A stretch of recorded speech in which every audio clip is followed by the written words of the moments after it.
ఇక మళ్ళీ ఆయన గ్యాంగు ఆయన ఇంత అంతర్జాతీయ ప్రసార మాధ్యమాల్లో చర్చకి వచ్చేశారు. లారెన్స్ బిష్నోయ్ ఒక గ్యాంగ్ నడుపుతున్నారు అండ్ చాలా నేర చరిత్ర ఉంది ఆయనకి. ప్రత్యేకించి ప్రపంచంలో ఎవరికీ భయపడిన సల్మాన్ ఖాన్ ఈయన పేరు చెబితే మాత్రం ఉనికిపోతాడు. వేటాడుతున్నాడు ఈయన ఎప్పుడు దొరుకుతాడా అని. ఈయన మీద చాలాసార్లు దాడి చేయడానికి హత్య చేయడానికి కూడా ప్రయత్నాలు వీళ్ళ గ్యాంగ్ చేసినట్టు ఆరోపణలు. బిష్నోయ్ 1993లో పంజాబ్లోని ఒక విలేజ్లో ఆయన పుట్టాడు. వాళ్ళ ఫాదర్ కానిస్టేబుల్ చేసిన తర్వాత వ్యవసాయం వైపు వెళ్ళాడు. సరే, ఇవాళ బిష్నోయ్ సంగతి, బిష్నోయ్ గ్యాంగ్ సంగతి ఎందుకు ప్రజలు మాట్లాడుకుంటున్నారు అంటే, హఫీజ్ సయ్యద్ కనిపిస్తే లేపేస్తాం, కనపడకపోతే ఎత్తుక్కుంటూ వెళ్ళి లేపేస్తాం. ఇది అతను హఫీజ్ సయ్యద్కి జారీ చేసిన హెచ్చరిక. హఫీజ్ సయ్యద్ ప్రపంచాన్ని గడగడలాడిస్తుంటే బిష్నోయ్ ప్రస్తుతం హఫీజ్ సయ్యద్ని గడగడలాడిస్తున్నాడు. కారణం ఏంటంటే, హఫీజ్ సయ్యద్ బలాలు బలహీనతలు మొత్తం ఆశాంతం తెలుసుకున్న వ్యక్తి బిష్నోయ్. ప్రస్తుతానికి అతను జైల్లో ఉన్నప్పటికీ అతని gang across the globe operate చేస్తుంది. అంటే ఒకప్పుడు గ్యాంగ్స్టర్స్ గ్యాంగుల గురించి మాట్లాడుకోవడం మొదలెడితే మనం ఇంకా గ్యాంగులకి ఒక రూపం ఇచ్చి దానికి గ్లామర్ ఇచ్చిన వాళ్ళ జాబితాలో మనకి తెలిసిన చార్లెస్ సోబరాజ్ మన ఈ మధ్య విడుదలయ్యాడు. ఆయన తర్వాత ఆ నేరగాళ్ళకి ఒక గ్లామర్ వచ్చేసింది. ఒక హీరో వర్షిప్ మొదలైంది. తర్వాత దావూద్ ఇబ్రహీం, చోటా షకీల్, ఇప్పుడు సయ్యద్ హఫీజ్ మోస్ట్ వాంటెడ్. ఈ మోస్ట్ వాంటెడ్ కోసం మరో మోస్ట్ వాంటెడ్ క్రిమినల్ గ్యాంగ్ అంటే బిష్నోయ్ ప్రస్తుతానికి జైల్లోనే ఉన్నాడు. ఆయన గ్యాంగ్ సభ్యులు చాలామంది కోసం భారత ప్రభుత్వం, కెనడా ప్రభుత్వాలు వేటాడుతున్నాయి. ఒక్కొక్కళ్ళ అవసరాలు ఒక్కో రకంగా ఉంటాయి. ఇందులో సయ్యద్ హఫీజ్ గురించి మాట్లాడటానికి మనం గనక ప్రయత్నిస్తే, సయ్యద్ హఫీజ్ మొన్న మధ్య ఒక వీడియో రిలీజ్ చేశాడు. తీవ్రమైన ఆస్మాతో బాధపడుతూ కూడా సయ్యద్ హఫీజ్ మాట్లాడాడు. ఏంటంటే, మోడీ నువ్వు గనక మాకు నీళ్ళు ఆపేస్తే నీ శ్వాస ఆపేస్తామని. ఒకసారి బయట చూద్దాం సయ్యద్ హఫీజ్ మాట్లాడింది. సో ఆయన దాంట్లో ఏంటంటే చాలా తీవ్ర స్వరంతో హెచ్చరించాడు. ఆ సమయంలో ఆయన తీవ్రమైన ఆస్మాతో బాధపడుతున్నాడని ఆయనకు సన్నిహిత వర్గాల ద్వారా బిష్నోయ్కి సమాచారం అందింది. బిష్నోయ్ నెట్వర్క్ ఎట్లాంటిదంటే, wherever you go our network will follow అని చెప్పేసి అప్పట్లో ఒక నెట్వర్క్కి సంబంధించిన యాడ్ వచ్చేది. అలాంటి నెట్వర్క్ ఇప్పుడు హఫీజ్ సయ్యద్ ఎక్కడికి వెళ్తే అక్కడ ఇతను ఫాలో అవుతున్నాడు. అతను కాదు, అతను నీడ కనపడినా చాలు హఫీజ్ సయ్యద్ని ఎలా అంతమొందించాలని చెప్పే ప్రయత్నంలో అతని గ్యాంగ్ పనిచేస్తుంది. అంటే ఒక కమిట్మెంట్, దేశం పట్ల కమిట్మెంట్. బిష్నోయ్కి ఏంటంటే, బిష్నోయ్ ఇతర నేరాల గురించి అది కూడా మాట్లాడుకుందాం, బట్ తన దేశాన్ని ఎవరైనా టచ్ చేస్తే పెచ్చలేస్తుంది. మనకి చాలా సినిమాల్లో మనకి రవితేజ అంటుంటాడు కదా, రవితేజ, మహేష్ బాబు ఇలా ఇక్కడ టచ్ చేస్తే పిచ్చలేస్తుంది. నా మాట నేనే. బిష్నోయ్ కూడా అదే తరహా వ్యక్తిత్వం ఉన్నాడు. వెరీ యంగ్, 32-33 ఇయర్స్ ప్రస్తుతం అతనికి. రకరకాల గ్యాంగులతోటి ఆపరేషన్స్, గ్యాంగ్స్టర్స్ తోటి ఆపరేషన్స్. ఇతను 1993 ఫిబ్రవరి 12న పంజాబ్ ఫాజిల్కా జిల్లాలో పుట్టాడు, దుతారావళి అనే విలేజ్లో. హర్యానా పోలీస్ డిపార్ట్మెంట్లో వీళ్ళ ఫాదర్ కానిస్టేబుల్గా చేసి తర్వాత వ్యవసాయం అది వదిలేసి 90 ఏళ్ళ ఉద్యోగం వదిలేసి వ్యవసాయం చేయడం మొదలెట్టాడు. సో ఒకసారి హఫీజ్ సయ్యద్ బయట చూద్దాం. तुम पाकिस्तान के पानी को रोकोगे, पाकिस्तान की ज़राअत सनत का खात्मा करके, पाकिस्तान की मईशत तबाह करके, सी पैक के मंसूबे नाकाम करने के लिए तू बढ़ के मारेगा और तू चाहेगा हम चुप रहे. सुन, अगर तू पानी बंद करेगा इंशाअल्लाह हम तेरी सांस बंद करेंगे, इन दरियाओं में फिर खून बहेगा. సో చూశారు కదా ఎంత ఆయన మాట్లాడేప్పుడు. అంటే అందరూ ఏం చూశారు, ఆయన మాటల్లో ఆవేశం చూశారు. బిష్నోయ్ గ్యాంగ్ ఏం చూసింది, ఆయన మాటల్లో ఉబ్బసం చూసింది, ఆత్మ చూసింది. సో ఖచ్చితంగా ఈ 77-78 ఏళ్ల వృద్ధుడు ఇంత చేటు మాట్లాడాడు అంటే అంత ఉబ్బసంతో బాధపడుతూ ఖచ్చితంగా ఈయన ఎక్కడో ఈ ట్రీట్మెంట్ తీసుకుంటున్నాడు. మూలాలు లాగితే పంజాబ్లో ఆయనకి ఆయుర్వేద వైద్యం అందించే ఒక వైద్యుడి వివరాలు తెలుసుకున్నారు.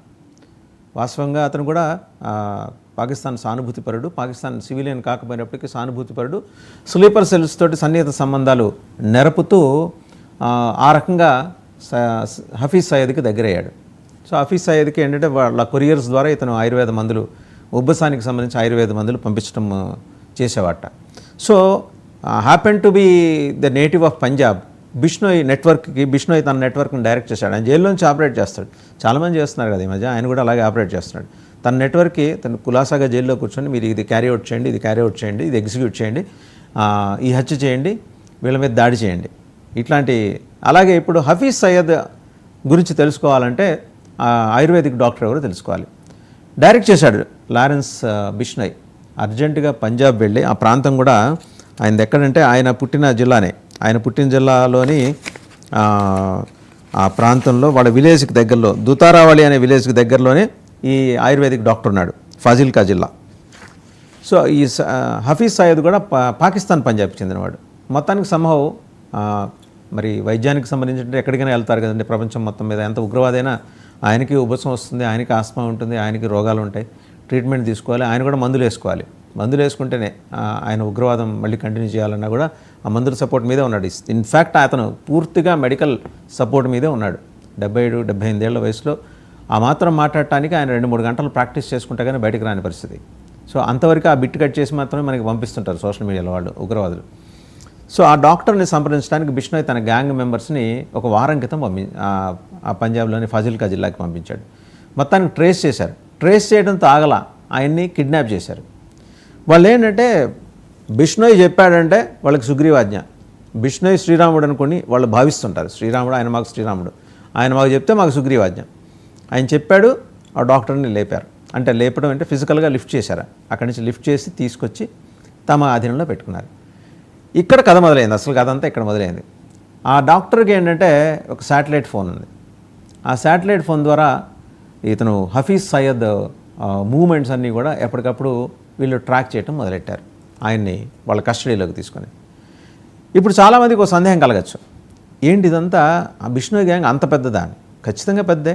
అతని నేర చరిత్ర కానీ, అతని నెట్వర్క్ కానీ, ఆ నెట్వర్క్ని చాలా ఇంటెలిజెంట్గా అతను వాడుకోవటం కానీ. స్మార్ట్ వర్క్ అంటారు, హార్డ్ వర్క్ కాదు. బిష్నోయ్ హార్డ్ వర్క్ చేయడు, ఓన్లీ స్మార్ట్ వర్క్ చేస్తాడు. స్మార్ట్ వర్క్ ఏంటంటే డాట్స్ని కనెక్ట్ చేస్తాడు. డాట్స్ని కనెక్ట్ చేసి అక్కడికి తన గ్యాంగ్స్టర్స్ని పంపిస్తుంటాడు. చుక్కలు చూపించాడు కెనడా ప్రభుత్వానికి. వాళ్ళ కోపం, వాళ్ళ కడుపు మంట కూడా అదే. ఈ బిష్నోయే ఇక్కడ కెనడాలో ఈ రాద్ధాంతం అంతా చేసింది, దీని వెనకాల భారత ప్రభుత్వం ఉంది కూడా ఉందని. ఇంకోటి ఏంటంటే బిష్నోయ్కి incidentally Jammu Kashmir liberation front వ్యవస్థాపకుడు, ఆయన కూడా ప్రస్తుతం జైల్లోనే ఉన్నాడు, యాసిన్ మాలిక్. ఆయన ఉగ్రవాద మూకలతోటి కూడా సంబంధాలు ఉన్నాయి. అది ఉగ్రవాదం అనకూడదేమో వాళ్ళని, వేర్పాటువాద మూకలతో. వీళ్ళు కాక నయీం ఖాన్, షబీర్ షా అనే ఇంకొక ఇద్దరు ఉన్నారు, వేర్పాటువాద ఆర్గనైజేషన్స్ నడుపుకుంటున్నారు వాళ్ళు జమ్మూ కాశ్మీర్లో. వాళ్ళతో కూడా నెట్వర్క్ ఉంది ఇతనికి. అంటే ఒకసారి ఏంటంటే ఎంత నేరాలు చేసిన వాళ్ళు అంటే కొన్ని ఉమ్మడి ప్రయోజనాలు ఉంటాయి. సో ప్రభుత్వాలు వాళ్ళ మీద ఉక్కుపాదం మోపినప్పుడు వీళ్ళందరూ ఏకమవుతారు. మళ్ళీ ఈక్వేషన్స్ ఉంటాయి దాంట్లో, A+B² మాట్లాడతారు, ట్రిగ్నామెట్రీ మాడతారు, రకరకాలు మాడతారు. ఎవరి ప్రయోజనాలు వాళ్ళు కాపాడుకుంటారు. వాళ్ళ నుంచి ప్రయోజనాలు ఆశించినంత మాత్రాన వాళ్ళ నుంచి ఎప్పుడు సెక్యూరిటీ థ్రెట్ లేకుండా అది కూడా చూసుకుంటారు. ఆ దాంట్లో వాళ్ళందరికన్నా అడ్వాన్స్డ్ నెట్వర్క్ లారెన్స్ బిష్నోయ్ది. లారెన్స్ బిష్నోయ్ అంత స్మార్ట్ వర్క్. ఆయన నేర చరిత్ర జీవితం గురించి మాట్లాడాలంటే 2011 పంజాబ్ యూనివర్సిటీలో చదువుకునేప్పుడు ఆయన గోల్డీ బ్రార్ తోటి సన్నిహిత సంబంధాలు పెంచుకున్నాడు. ఆ తర్వాత ఇద్దరు విశ్వవిద్యాలయ రాజకీయాల్లో ఎక్కువగా పాల్పంచుకున్నారు.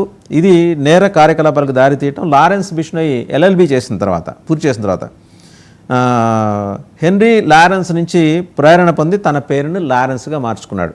అంటే బ్రిటిష్ విద్యావేత్త, నిర్వాహకుడు. బిష్నోయ్ సమాజం చాలా డిఫరెంట్గా ఉంటుంది.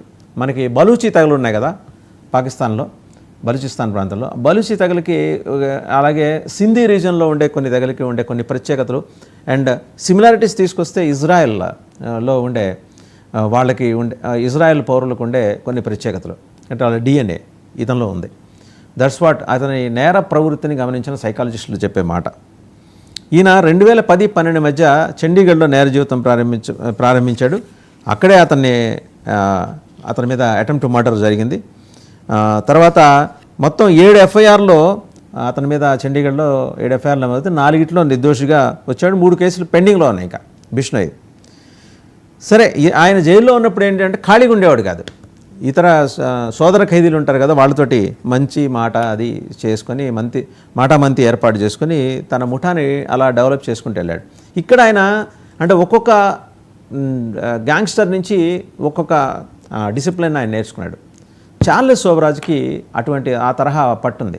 ఎక్కడికి వెళ్ళినా సరే చుట్టూ ఉన్న వాళ్ళని ఫ్రెండ్స్ చేసుకోవటం, అక్కడ ఒక ముఠా ఏర్పాటు చేసుకుని ఆ ముఠాకి లీడర్గా ఉండి జైలు బయటకు వచ్చిన తర్వాత కూడా వాళ్ళు కూడా వివిధ నేరాల్లో ఉంటారు. బెయిల్ మీద వచ్చినా, కండిషన్ బెయిల్ మీద వచ్చినా వాళ్ళని తన నేర సామ్రాజ్యంలో భాగస్వామ్యం చేసుకొని వాళ్ళకి 10 రూపాయలు ఇచ్చి వాళ్ళ చేత నేరాలు చేయించడం. ఆ నెట్వర్కింగ్ సిస్టమ్ చార్లెస్ శోభరాజు జీవితం నుంచి లారెన్స్ బిష్నోయ్ ఏర్పాటు చేసుకున్నాడు. ఆ సిస్టమ్ని తయారు చేసుకున్నాడు. 2013లో గ్రాడ్యుయేషన్ అయిపోయిన తర్వాత ఆయన బిష్నోయ్ ముక్తసర్ గవర్నమెంట్ కాలేజీ విద్యార్థి ఎన్నికల్లో గెలిచిన అభ్యర్థిని, లూధియానా మున్సిపల్ కార్పొరేషన్ ఎన్నికల్లో ప్రత్యర్థి అభ్యర్థిని కాల్చి చంపాడు. ఇది తన మీద అభియోగం. అట్లా తను వైలెంట్ యాక్టివిటీస్లోకి దిగటం, తర్వాత లిక్కర్ ట్రేడ్లో ఉన్నాడు. తన ముఠాలోని హంతకులకు ఆశ్రయం ఇవ్వటం కూడా ఇందాకే చెప్పినట్టు తను ఎంచుకున్న వాళ్ళు, తన ముఠాలో పనిచేసే వాళ్ళకి ఏ కష్టం వచ్చినా అతను నిలబడేవాడు. ఇది వరదరాజన్ మొదలియార్ మనకు గుర్తునే ఉంటుంది. నాయకుడు సినిమా వచ్చింది, కమల్ హాసన్ లీడ్ రోల్ తీసుకున్నాడు. అతను ఒక మాఫియాడాన్. వరదరాజన్ మొదలియార్ లక్షణం ఇది. తనను ఆశ్రయం ఇచ్చిన వాళ్ళని బలంగా గుడ్డిగా నమ్మేయటం, అలా నమ్ముతాడు ఇతను. తర్వాత 2014లో ఇతను రాజస్థాన్ పోలీసులతోటి ఒక kind of militant war he's carried out. అప్పుడు జైల్లో ఇరుక్కున్నాడు. తర్వాత రాకీ అని పిలుచుకునే జస్వీందర్ సింగ్తో బిష్నోయ్ సంబంధం ఏర్పరచుకున్నాడు. ఇతను కూడా ఒక ముఠా నుంచి రాజకీయ నాయకుడిగా మారాడు. ఈ రాకీ కూడా 2016లో రాకీని జైపాల్ భుల్లార్ అనే అతను హత్య చేస్తే 2020లో అతన్ని కాల్చి చంపారు. జైలు సిబ్బంది సాయంతో బిష్నోయ్ భరత్పూర్ జైలు నుంచి తన క్రిమినల్ సిండికేట్ని కొనసాగించారు. ఇక్కడ మళ్ళీ ఒక ఇంపార్టెంట్ మలుపు ఉందండి. 2020 నుంచి ఇతని నెట్వర్క్ ఇంటర్నేషనల్ స్థాయికి ఎదగడం ప్రారంభించింది. బిష్నోయ్ నెట్వర్క్ ఎప్పుడైతే భరత్పూర్ జైల్లో ఒక సిండికేట్ని తయారు చేసుకున్నాడో అక్కడ హీ స్టార్టెడ్ థింకింగ్, మనం నేరాలు చేస్తూ పోతూ జైలు పాలైతే మనం ఏర్పాటు చేసుకున్న టీంని ఎలా కాపాడుకోవాలి. సో బిష్నోయ్ని మనసులో తొలిచేసింది. భరత్పూర్ జైల్లో పనిచేసిన ఆ జైలు సిబ్బంది చెప్పేవారట, నీలో పరివర్తన రావాలి అంటే అతనికి ఇంకో రకంగా అర్థమైంది. పరివర్తన రావటం అంటే మంచిగా మారమని వీళ్ళు చెప్పారు. అతను అనుకున్నది ఏంటంటే పరివర్తన రావటం అంటే ప్రతిసారి ఇలా నేరం చేయడం దొరికిపోవడం ఏంటి, దొరకకుండా ఉండటానికి కావాల్సిన పరివర్తన ఏంటనేది ఎత్తుక్కున్నాడు ఆయన. అప్పుడు ఒక సిండికేట్ తయారు చేసుకున్నాడు.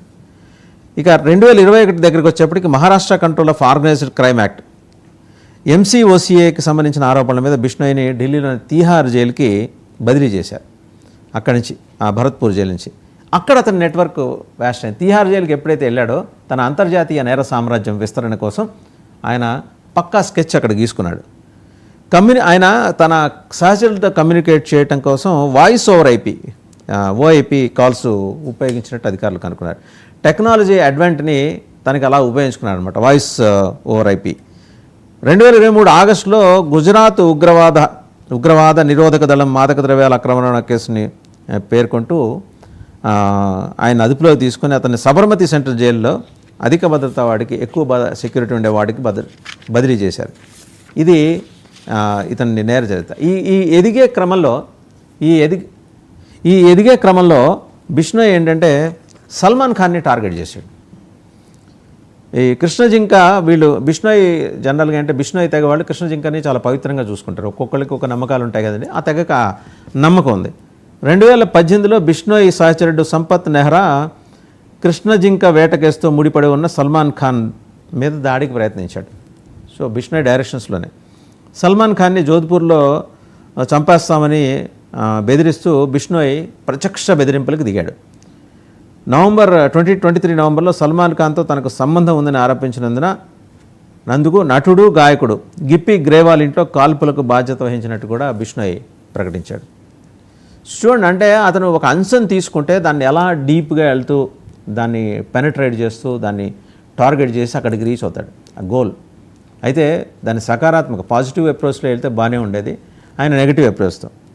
తర్వాత సిద్ధు మూసీ వాళ్ళ హత్య గురించి కూడా మాట్లాడుకోవాలి. మే 29, 2022 ఆయన పంజాబ్ సింగర్ అండి సిద్ధు మూసీవాలా పంజాబ్లోని మన్సాలో హత్యకు గురయ్యాడు.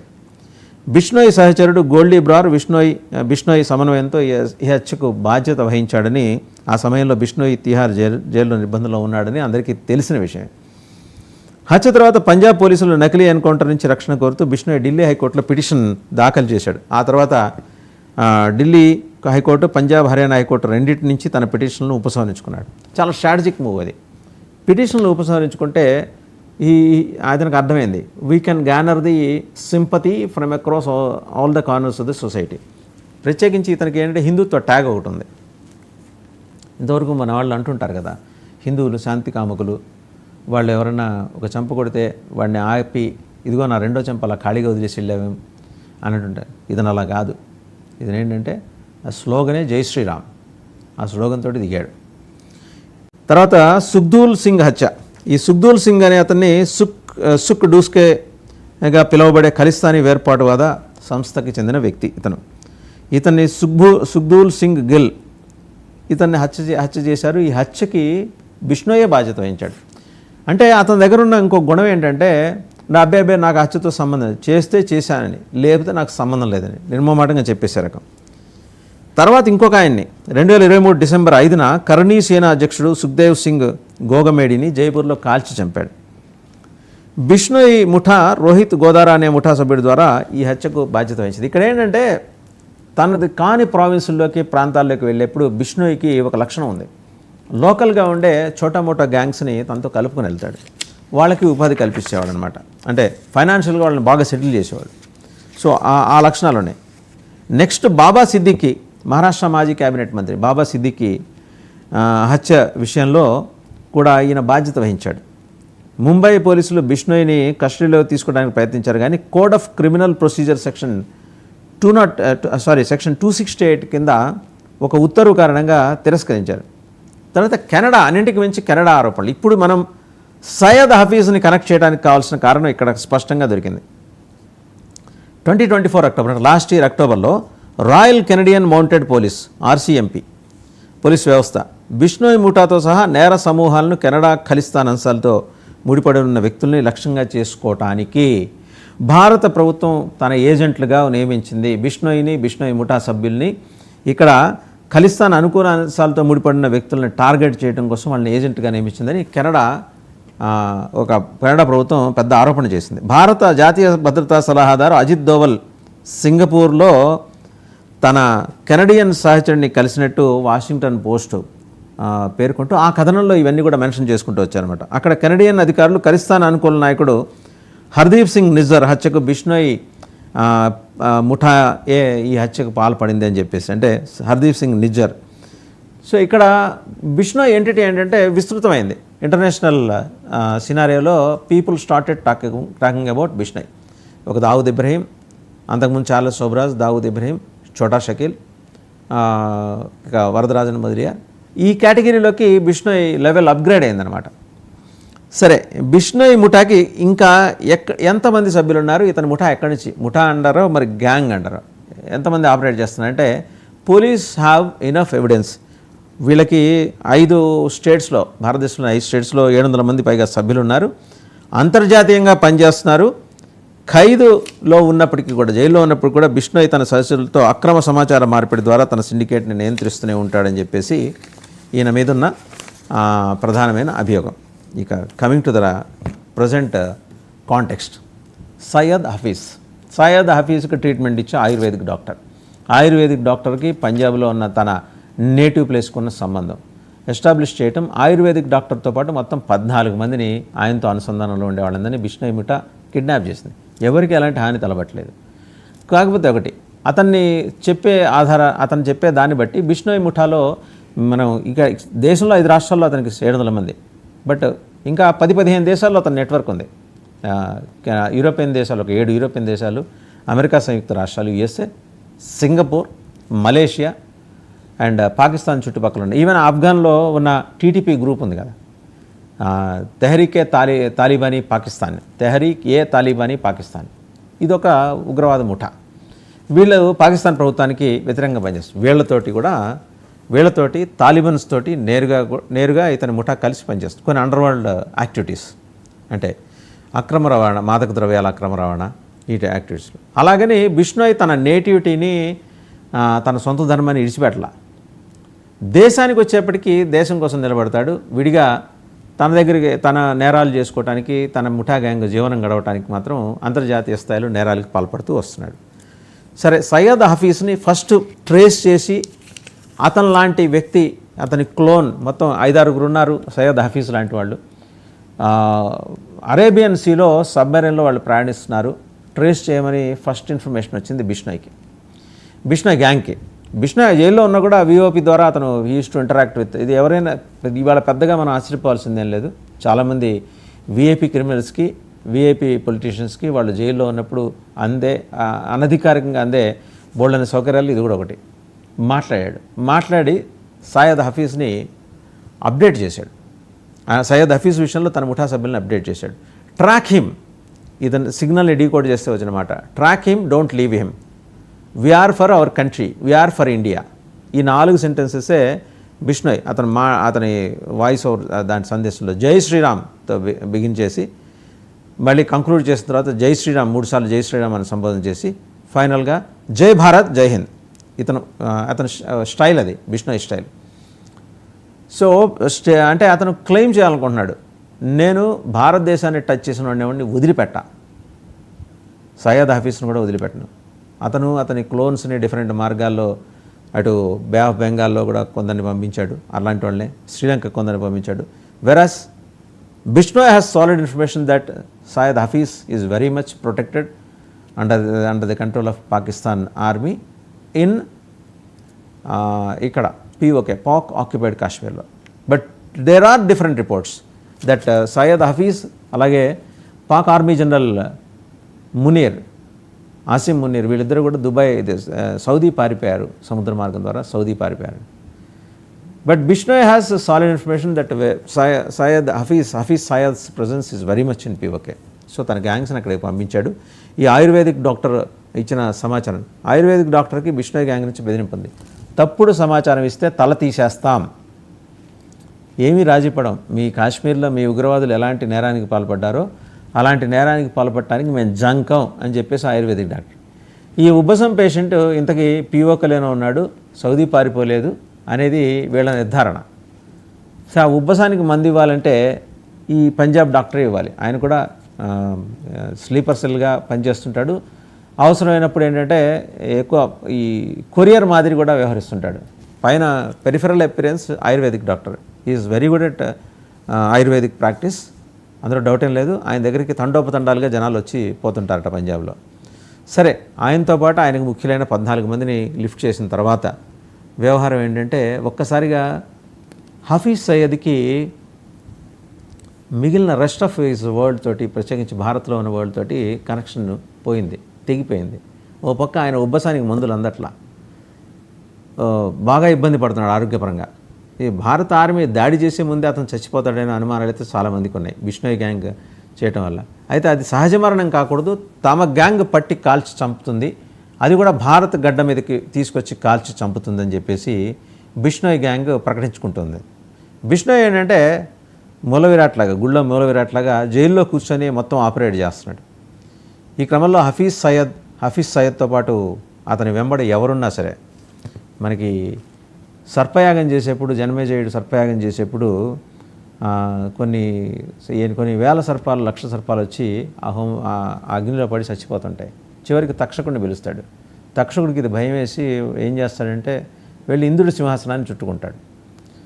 అప్పుడు చూసి దివ్యదృష్టితో చూసిన యాగం చేసిన మహర్షులు చూసి తక్షకుడు ఇంద్రుడి సింహాసనాన్ని చుట్టుకున్నాడు, ఏం చేద్దామంటే సయేంద్ర స్వాహ అంటాడు, ఇంద్రుడితో సహా వచ్చేయమని పిలవండి అంటారు. మంత్రపూర్వకంగా ఇంద్రుడితో సహా వచ్చేస్తే వాడి చివరికి ఇంద్రుడు దండం పెట్టి ఆపేసి వాడికి ఆ ఉద్యోగం దేవతలు ఇచ్చారు, వాడికి పర్సనల్గా తక్షకుడికి ఏమీ పరీక్షిత్కి ఏమీ పంచాయతీ లేదు, తప్పనిసరి అతనికి మరి ఆ శాపం ఇచ్చారు కాబట్టి, ఆ మహర్షి శాపం ఇచ్చాడు కాబట్టి దాన్ని బట్టి ఇల్లు చేశాడంటే దండం పెట్టి వదిలేస్తాడు. ఇలా ఏంటంటే ఇతనికి ఒక ఆధారం దొరికింది అనుకోండి, బిష్నోయ్కి ఒక ఆధారం దొరికితే ఆ ఆధారాన్ని మాత్రమే పట్టుకోడు, ఆధారం చుట్టూ బుష్ అయి ఉన్న మొత్తం దానికి అనుబంధంగా పరోక్షంగాను ప్రత్యక్షంగాను పనిచేస్తున్న వాళ్ళని కూడా బిష్నోయ్ గ్యాంగ్ లిఫ్ట్ చేస్తుంది. వాళ్ళకేం ఫిజికల్గా ఎలాంటి హాని తలబెట్టదు. బట్ ఉబ్బసం అంతేగాని అతను బతకడు. హఫీజ్ సయ్యద్, ఈ ఆస్మా మందు. అది కూడా ఆయుర్వేదిక్ మందుకే అతను గడిచిన 20 ఏళ్ళుగా అలవాటు పడున్నాడు. 78 ఏళ్ళు ఇవాళ. హఠాత్తుగా ఇప్పుడున్న వాతావరణ పరిస్థితులు, అతని మానసికంగా అతని మీద ఉన్న ఒత్తిడి, ఏ మూల నుంచి ఏ navy seals, US navy seals వచ్చి కొట్టేస్తారేమో, ఒసామా బిన్ లాడెన్ లాగా దిక్కులేని చావు చేస్తానేమో అనే బెంగా భయం వయసు మీద వస్తుంది కానీ సహజంగా వయసు మీరిపోయిన తర్వాత అలాంటిది ఉంది. మరోపక్క నైట్ మేర్లా తయారాడు ఈ లారెన్స్ బిష్నోయ్. సో మరి అంతిమంగా లారెన్స్ బిష్నోయ్ గ్యాంగ్ ఎలాంటి ఆపరేషన్స్ చేయబోతోంది, అండ్ హఫీజ్ సయ్యద్కి సంబంధించిన అప్డేట్స్ ఏంటి, ఆయన ఆస్మాకి సంబంధించి ఆయుర్వేదిక్ మెడిసిన్స్ ఆయనకి అందాయా,